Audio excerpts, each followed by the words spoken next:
evening. Thank you very much for joining us here on Times Now. I'm Hina Gambhir. We today are living in difficult times when dreams are getting shattered, dreams are being deferred. A dozen odd days ago, as May ended, coronavirus had officially reached 190,000 people. The pandemic, fueled by greater human movement on vast unlocked stretches, has now shifted gears. Around 10,000 people every day. Strike rate has taken the COVID-19 positive cases to over 300,000. India now is one among the top worst hit nations in the world. But as a poet in a work titled Resolve has said, it looms and yet I refuse to lose this fight to it. Prime Minister Narendra Modi has been saying Indians have to turn this adversity into an opportunity to emerge as Atmanirbhar Bharat. Over the next 60 minutes in this brand new living room conclave by Times Network, we are going to focus on India's health mission. What should we do to deal with this pandemic, and how should we really prepare ourselves to defeat this invisible enemy? Joining me on the show today, Dr. Randeep Guleria, Director AIIMS, Mr. Venkatesh Vijay Raghavan, who is Director and CEO Kavin Care, Mr. Ajay Harinath Singh, Founder and Chairman Darwin Platform Group of Companies, Dr. Shikha Sharma, who is a well-known nutritionist, Dr. A. Velumani, CMD Thyrocare, and also Dr. D. Prabhakar, epidemiologist. Thank you very much, all of you, for joining us here on this very special show on Times Network. Dr. Velumani, let me begin this discussion with you. ICMR recently has said that India is still far away from reaching the stage 3. Community transmission is still not happening. According to your assessment, where are we on the curve today? Unfortunately, everybody is learning, including ICMR. This pandemic is first of its kind, very unique. We did not know how to react. Everybody reacted on their own perception about this invisible enemy. According to me, India is not a single country. India is a country of countries. And I believe that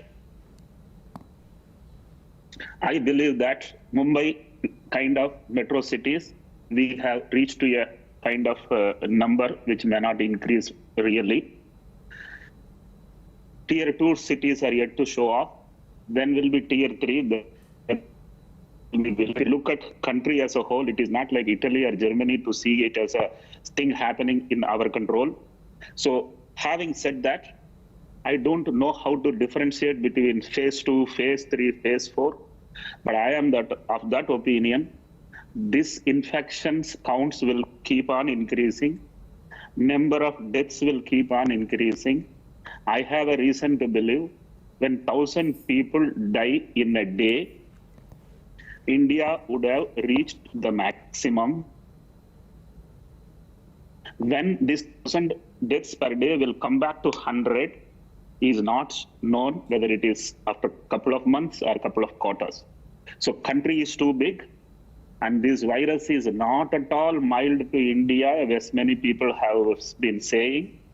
Only my perception is deaths per million still is far low compared to many other countries.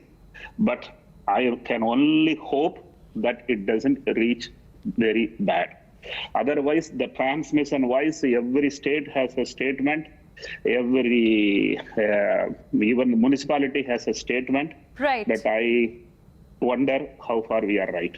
Okay, Dr. Velumani, clearly the situation is quite scary. Mr. Venkatesh, I want to now ask you, since Dr. Velumani mentioned about Maharashtra specifically, you know, when the number of cases started rising sharply in Maharashtra, the biggest worry for all of us was Dharavi, which is Asia's biggest slum. It had become a hotspot as well, but now it seems to be flattening the curve. And the biggest reason, sir, is sanitization.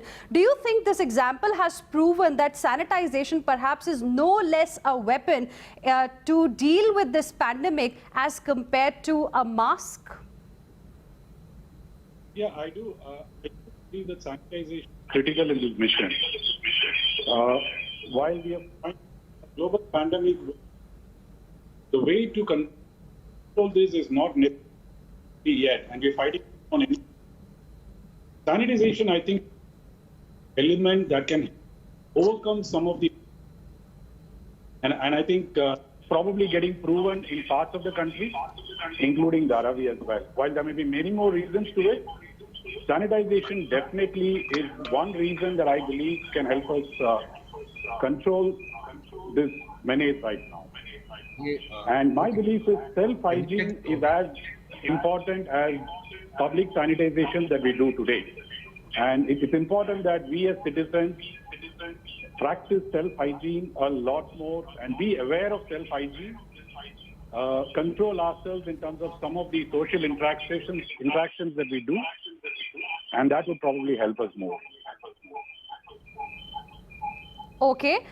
Mr. Ajay Harinath Singh, now since we are talking about the challenges right now that India is facing in fighting this pandemic, another key challenge is the lack of skilled staff in the healthcare sector, especially when the frontline workers are also now becoming victims. How do you see this problem and how can India really deal with it immediately? Well, good evening, everyone. We can say we have a lot of people, skilled workers working still off the line. We are not able to get them on payrolls. We should taking them. People, especially the nurses, the ward boys, the doctors who are unemployed. There are a lot of vacancies. We, hygiene instructors, everybody should be employed. And I think there is not an opportunity for everybody to be taken on the board right. But people are actually not doing it. Government is actually not taking care of it. The vacancies were there from long back. We can actually go ahead and employ them right now. As these people who are working right now on the front liners, they have shifts. I have seen people talking about that there are no doctors in the hospital.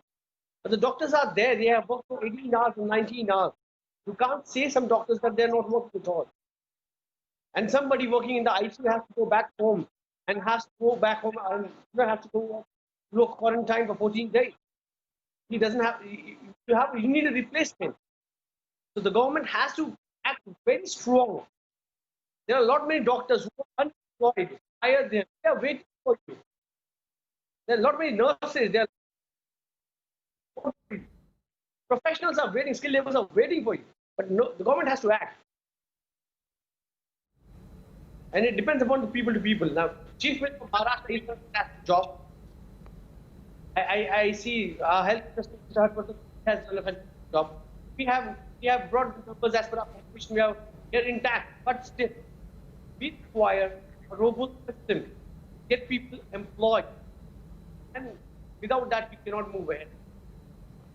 Okay, so you expect more support from the government side clearly. Dr. Shikha Sharma, if we have to learn now to start living with this virus, considering the kind of challenges that we have discussed so far will continue to remain, what about the issue of nutrition? Do you believe that perhaps now there is a need to give advisories on nutrition as well, just like other do's and don'ts that are being given? Yes, I think the fundamental thing which people have to remember is that our bodies have an inbuilt defense system which is in simple terms called immunity.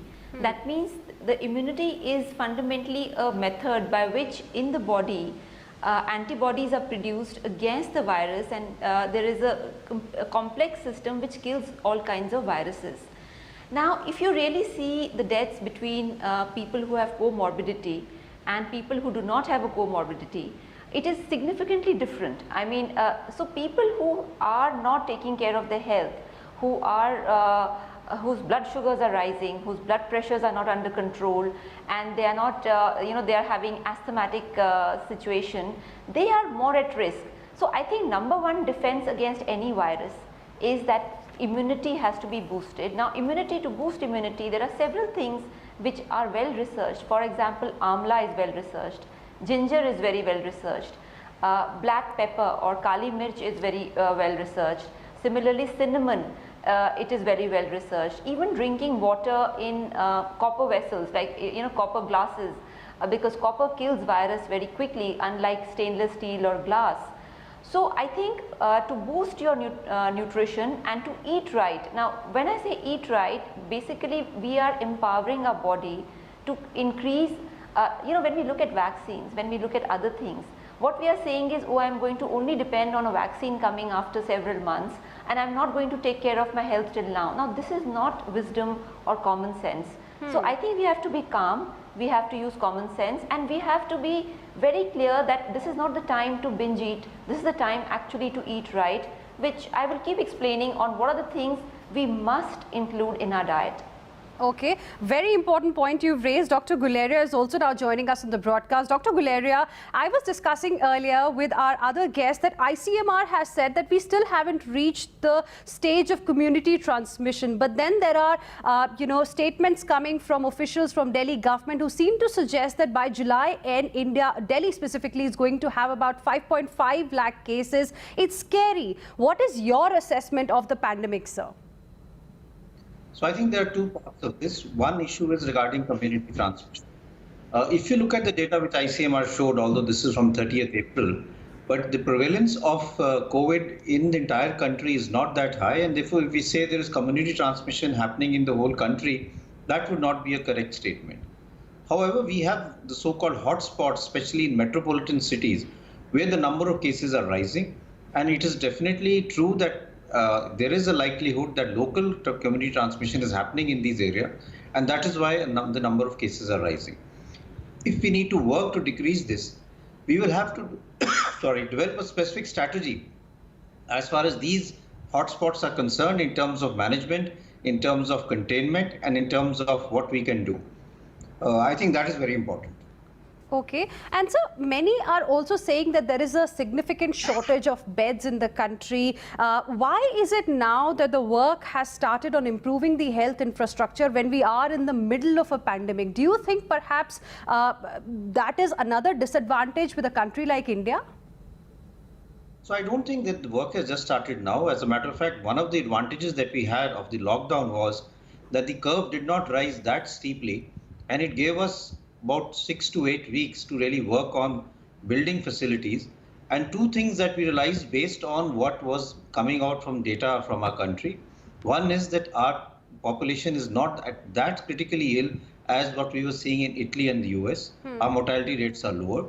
Secondly, one of the most important things that we will need for our sick patients would be oxygen therapy. So there has been this whole focus on building COVID care centers, COVID hospitals, with oxygen available, and the COVID ICUs where ventilatory support is available. However, when we start looking at individual cities, the population density there is so much that there has to be a comprehensive planning there, because there the ratio is totally different from what you would see in other parts of the country. And therefore, we need to really see that as things start peaking in a particular city, how can we suddenly upscale our facilities, whether it be looking at constructing temporary hospitals or developing other strategies, because a large number of our patients have mild illness. At AIIMS, we have now close to 800 patients admitted, and we are now looking at strategies where we can send them home early if they are stable, only admit those who really need to be admitted, and encourage patients to be at home and develop a system of teleconsultation, and so that you can follow them up regularly at home, but they don't need to come to hospital. At the same time, they feel that it's not that they've been sort of left abandoned, and they are being followed regularly for any symptoms. And if they have any problem, they can immediately come to the hospital for admission. So one will have to develop outside the box strategies for this increasing number.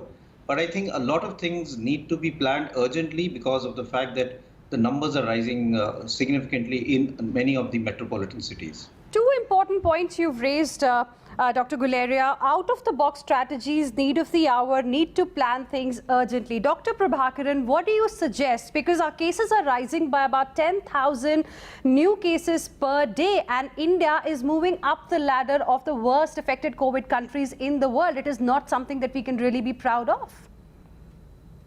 Right. Thank you, Hina, for having me on this show. I just want to put a few things in perspective. First is the annual number of deaths in India is close to 10 million or 1 crore. So given that, if you calculate it on a per day basis, it's around 25,000 deaths per day all across India. And a large majority of those deaths are related to non-communicable diseases, particularly cardiovascular disease, cancer, and so on. So I'll come to that point because that's important, that we need to keep a focus on that. And we need to destigmatize this particular disease, as what Dr. Guleria said, that there are a lot more milder cases who can be treated at home. So in terms of what we need to do is, I think there are a few things that people have already started doing. One is the use of telemedicine or a telehealth platform in taking care of people. But there is a problem of inequity there, because in rural areas and people who do not have such facilities, what can we do? So there one could think of what we call as role delegation or task shifting, and train community health workers actually to contact these people and help them in terms of contacting the hospitals or their healthcare providers. Then the second problem that arises with for people is, how do we distribute drugs to them? How do you get the medicines to them? So I think we require some kind of out-of-the-box thinking again in terms of giving some kind of novel supply chain mechanisms to get drugs to them. The third is, how do you triage people when they come? How do you actually, get people, there are these COVID centers, there are these COVID hospitals, but many hospitals are non-COVID. How do we really triage and identify those people with COVID and those people who have an emergency which is non-COVID? So I think we require some mechanisms for that. I'll come back about other things, like, for example, as we move along, if there is going to be a second wave later on, how do we include NCDs in the protocol, in the emergency protocol? These are some of the things we need to think through and address. Okay, those are very important points you've raised, and in a way they give us a sense of, the solutions that perhaps we can consider going forward. Dr. Velumani, now, there is going to be a requirement of participation from the private sector as well in a big way. How do you think private sector can really help in dealing with this situation along with the government? Because government has been working overtime. Now support is needed from other stakeholders as well. I think private has been in, and private has been actively in both laboratories and hospitals for the last 40, 50 days. In fact, what I see is we don't have adequate preparedness in quantum wise how to accommodate those who are severely ill. And to add to that, the panic has made people to search for hospitals even before things becomes worse.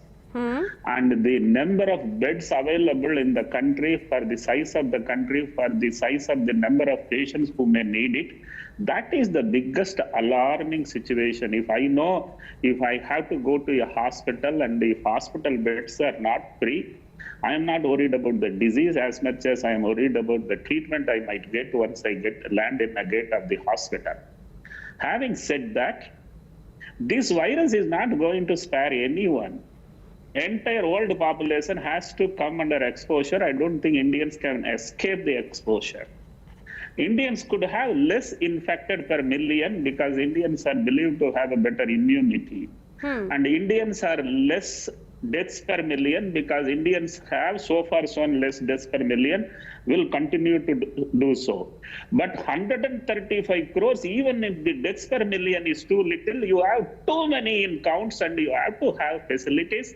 And I believe private has been very much actively inside. But let me tell you the problem of the private. The healthcare workers who are forced to do work in COVID feel very, very disappointed, very, very frustrated because the number of hours they have to work, and they have to work with the PPE on entire day. On the top of it, a lot of pressure of the management percolates down in the pyramid to the frontline workers. So management have pressure because there are cost pressures, there are time pressures, and there is a fear pressures, pandemic pressures. So it is not that easy to tell that somebody is not cooperating. All government is working 300% of their capacity. All private is working 200% of the capacity. It is the virus which is not sleeping. We have to sleep at least minimum 6-7 hours. It is overtaking us. So we need to find out how best people can be motivated. Private needs to be motivated. Private cannot be kept on firing every now and then. And a private hospital owner cannot keep on firing his healthcare workers for not helping him to avoid what you call as disciplinary action. Let us put it this way. An employee's productivity goes 10 times high when he is motivated. Yes. So is a private. If you motivate the private will do a lot of work. Okay, so your view is there is a need to, perhaps be more proactive and seek participation from the private sector. They need to be motivated. We've discussed the challenges broadly. On the other side of this very short break, we will be talking about solutions. And I would like to begin with you, Dr. Guleria, when we come back after the break, and we'll talk about solutions. How can we start learning to live with this virus? What kind of changes do we need to bring in our life? Because it is going to be here for at least some more time. We'll be back on this after this very short break. Stay with us.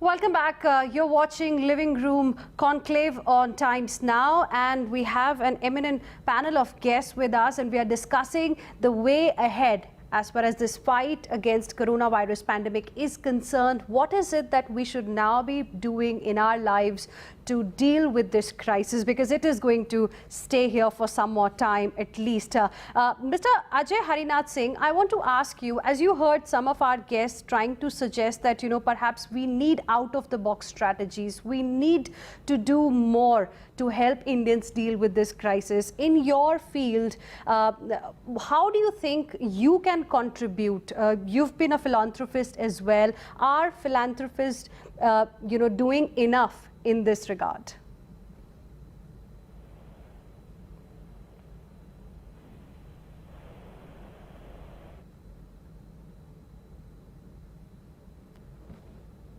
Okay, I think there's some problem with the audio line out there. We'll try and reconnect and get back Mr. Ajay Harinath Singh as well on the discussion.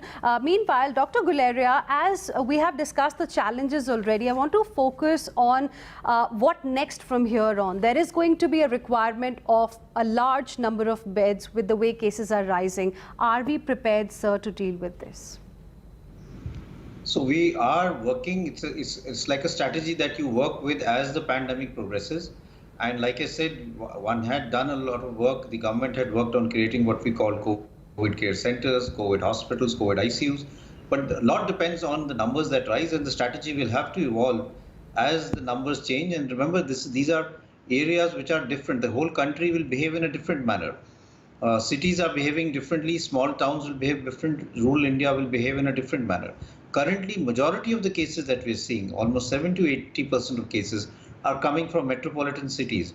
And therefore, there is a need to have extensive planning, both in terms of how do we decrease the number of cases there, and secondly, what can we do in terms of increasing the health infrastructure. And as has been rightly said, there has to be a public-private partnership.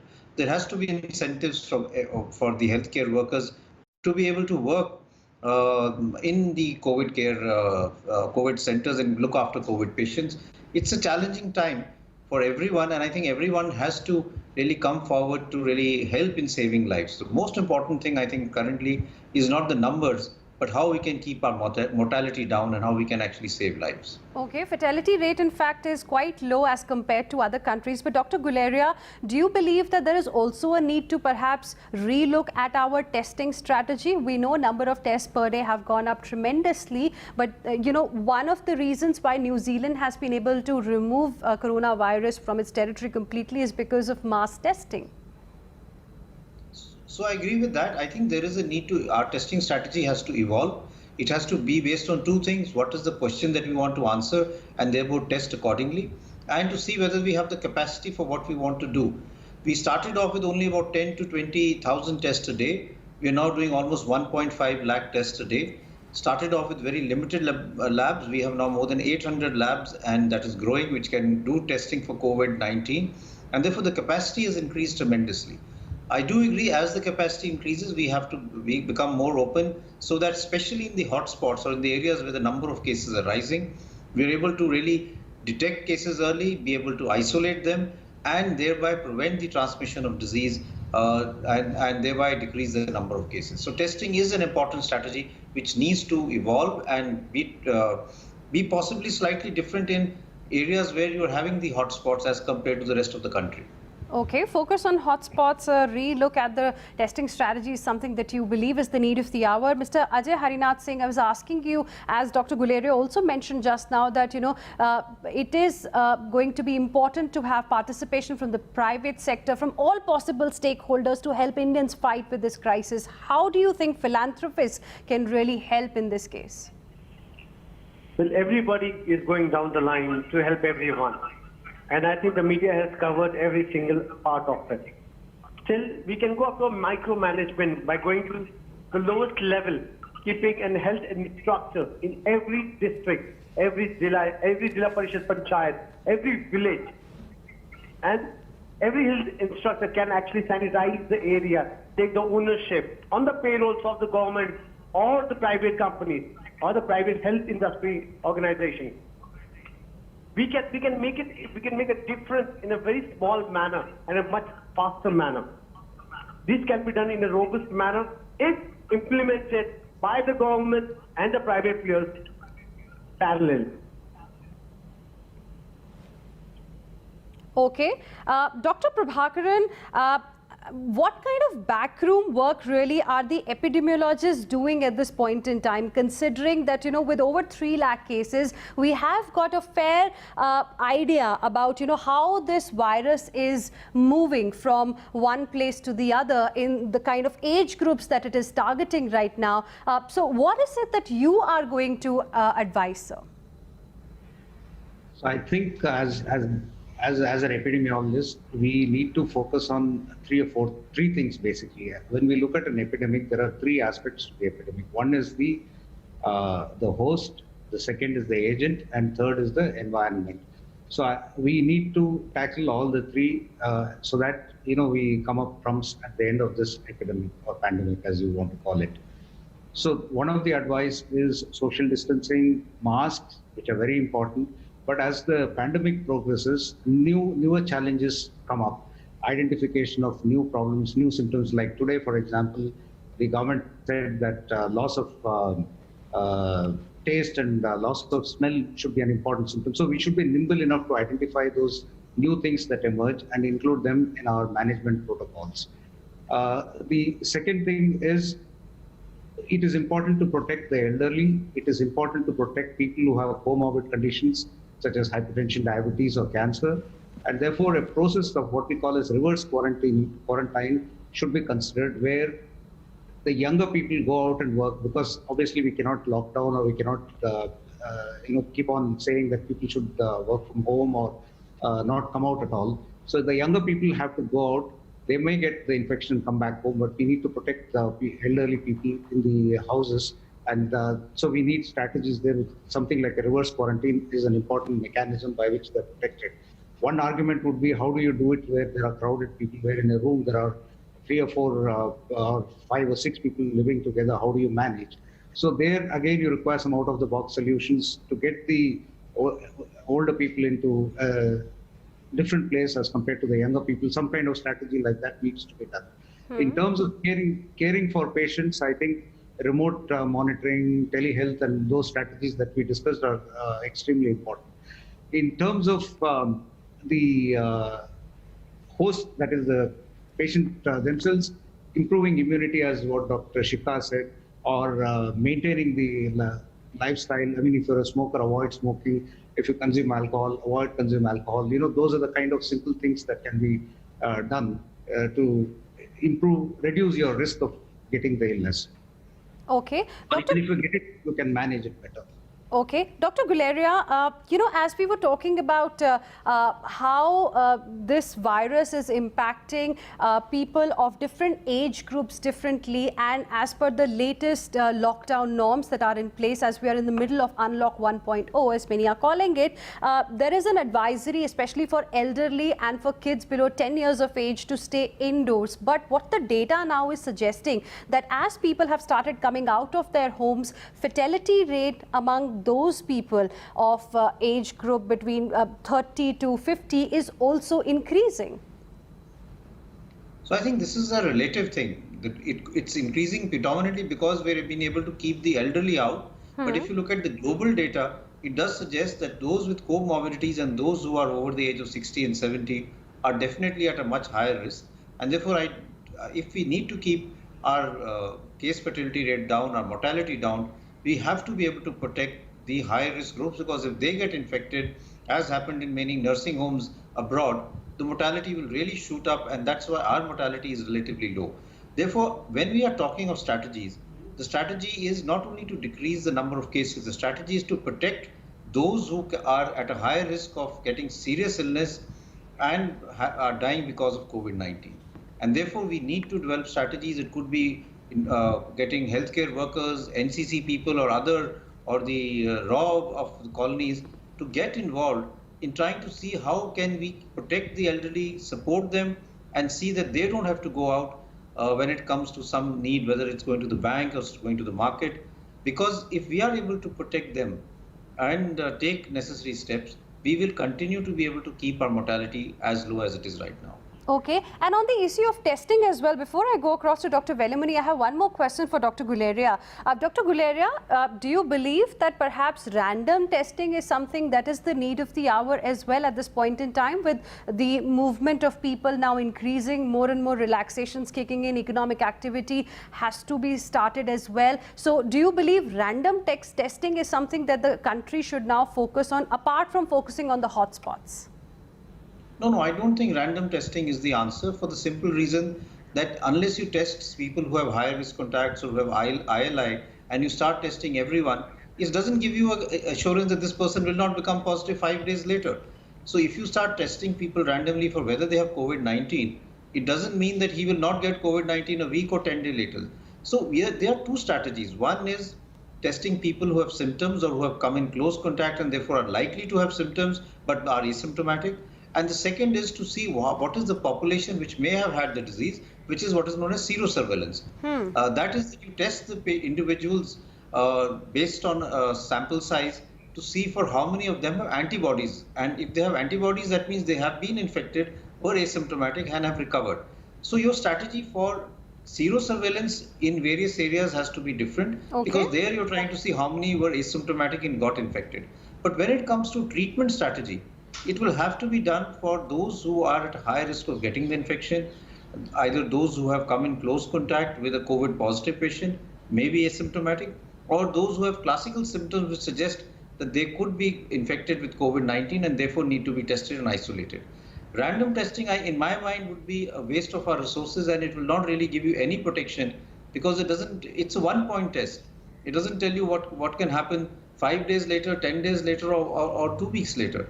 So you will have to be more focused as far as your testing is concerned. Okay, you need to be more focused. Dr. Vellamani, ThyroCare, I believe, was the first lab to get this clearance from ICMR to conduct the tests. Can you tell us how much have you been able to expand your capacity, especially via a van that can go into rural areas specifically and help us fight with coronavirus? We have not truly gone rural. We are in Navi Mumbai. We have covered only a 300-kilometer radius. Beyond that, logistically, it's not that simple to cover. We started with 500 tests per day capacity. Today, we are around 5,000 tests per day capacity. So the capacity has been significantly ramped up. All private players have ramped up. But having said that, today we know probably with some kind of approximation how many are dead among the infected, because we test and then we call infected, and then when they die we call percentage death in the infected. Okay. But we don't know what is the percentage infected out of the exposed, because exposed only then becomes infected. So some may not have got infected because they had a high immunity. So this antibody test has been awaited and now it is almost ready. And government has to get going on it to see how many got exposed and what is yet to get exposed. Until this, we don't know whether we are reaching near to the peak or the peak is too far. Number two, you are not going to get a reprieve too soon. You need to create bed capacity to manage that many deaths per day, deaths per million. Like how earlier colleague in this panel told, 25,000 people are dying each day because of non-COVID illnesses. And we are sitting with COVID only focus. I'm not telling COVID is not important, How long are you going to ignore the non-COVID patients? So you need to segregate facilities, not 80%, 20% of a hospital is non-COVID and COVID. You have to have 50% hospitals only for COVID. You have to have 50% only for non-COVID, and plan in a long run and create infrastructure, create motivation, make people. You need to pay salaries to the employees. You need to motivate the healthcare workers. A lot of money has to be spent on healthcare to come out of it. It is not going to be just, यूं ही हो जाएगा. When we were told 21 days, if you sit at home, then we will be getting rid of this menace. How many lockdowns are over? Even 21 lockdowns cannot sort out without adequately pumping in funds into healthcare as a sector. Please infuse sufficient money. Please motivate the entire healthcare, working, non-working, retired, still studying, nurses, paramedical, everyone. There is a solution. That is the only way, and it has to go through that. Very interesting. In fact, Mr. Venkatesh, clearly all the people, all the stakeholders have to come together to help India defeat this invisible enemy, as we've been calling it, coronavirus pandemic. And sanitization has emerged as a very crucial weapon. What should be the sanitization levels according to you in the country, like we are talking about testing levels in the country? So as one of the eminent panelists were talking about, I think the testing strategy depends on what question are we trying to answer. Probably rather than looking at it that way, I would probably look at it from a perspective of saying, what can sanitization help us do, or what can sanitization help us avoid in this whole game? As a lot more of people work on the administrative side to bring things under control. So my view, I think, is two things, as I said. One is, of course, personal hygiene. And the second one, I think, is sanitization, I think, plays a very big role in terms of being able to the limited knowledge of the common man that I have, sanitization brings in a lot more ability to control at least future risks that we carry with us. Now, that could be on public sanitization, that could be on private, at your home. Okay. But my belief is that that's a very important part of the game. And I look at it as what can the common man do? What can the administration do? While a lot of discussions definitely would happen around the administrative side, I think as common men, as common people, there are certain things that we would probably need to look at so that we could do our bit to help in this scenario. And in my view, sanitization is one of them. And of course, there's the other one that one of our panelists talked about is immunity. I think there are two things that as common people, if we were to look at it, that would be of help, definitely to at least tide over a bit on this crisis that we have today. So personal hygiene is going to be very, very important. Apart from that, immunity is going to be very critical as well. We're slipping into a very short break, but when we return, we'll talk to Dr. Shikha Sharma about how to boost immunity at this point in time when we are in the middle of this pandemic. We'll be back after this very short break. Stay with us.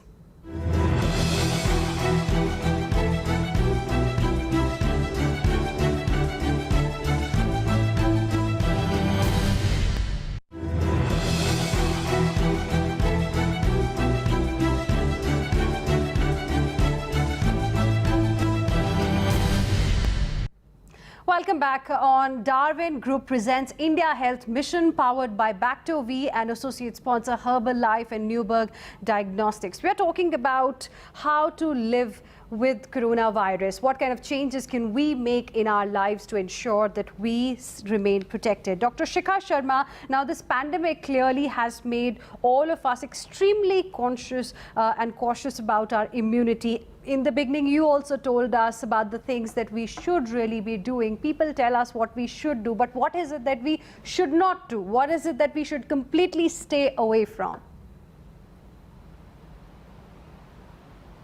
I think that's a wonderful question, and very quickly I want to just point out that a lot of people are getting confused. They are thinking that infection is equal to death. In the lay people are thinking, oh, if I'm infected, they immediately imagine ventilators and death. And that needs to be, this myth needs to be broken, that the mortality rate in coronavirus is quite low, and that is fundamentally the X factor, the hidden factor is the human immunity. And that is the saving grace for any human being, that if they improve that X factor, which is their own immunity, automatically the mortality will fall even lower. Now, having said that, what are the things we should not do? Number one, I think To build immunity, our liver and our intestine have to be very healthy, which means that we should not have too much of fried food and all these refined oils, because a lot of people unfortunately have got into an overdrive of cooking fancy things. So that is not recommended. Second thing is, of course, smoking, tobacco, and using in the homes people are using a lot of chemical sprays to clean and do stuff. I would really recommend, please do not use any chemical sprays, because that would have a negative impact on your own lungs. Because when we use pesticides, when we are using like for termite control and all that, please stop all that right now. Do it much later when when your lungs can handle it. Number 3, which is equally important, is what are we doing in terms of boosting our multivitamin intake. For example, vitamin C needs to be taken in bigger doses, and we can take, of course, natural sources of vitamin C, which is amla, which is an excellent source. We can even use some of the recipes which are being published by Ayush and many government departments, which have dalchini, which have ginger, which have turmeric. Turmeric has emerged as one of a wonderful fight against many viruses, and I'm sure this will help against this virus too. Third thing which is also very important is that I think it is very important to start having a lot of vegetables and fruits. Now, people are worried that if they have vegetables and fruits, the virus might come in through that. Firstly, when you are cooking vegetables, there is no virus which can survive cooking. And secondly, what is very important is that when you are getting vegetables and fruits and you are putting it in the baking soda, you're putting a little bit of baking soda and rinsing your vegetables and fruits with that, and then rinsing off the water well, that itself will protect you from any infection from outside. But it does not mean that people will stop eating vegetables and fruits, because that has sources of vitamin C and vitamin B complex A.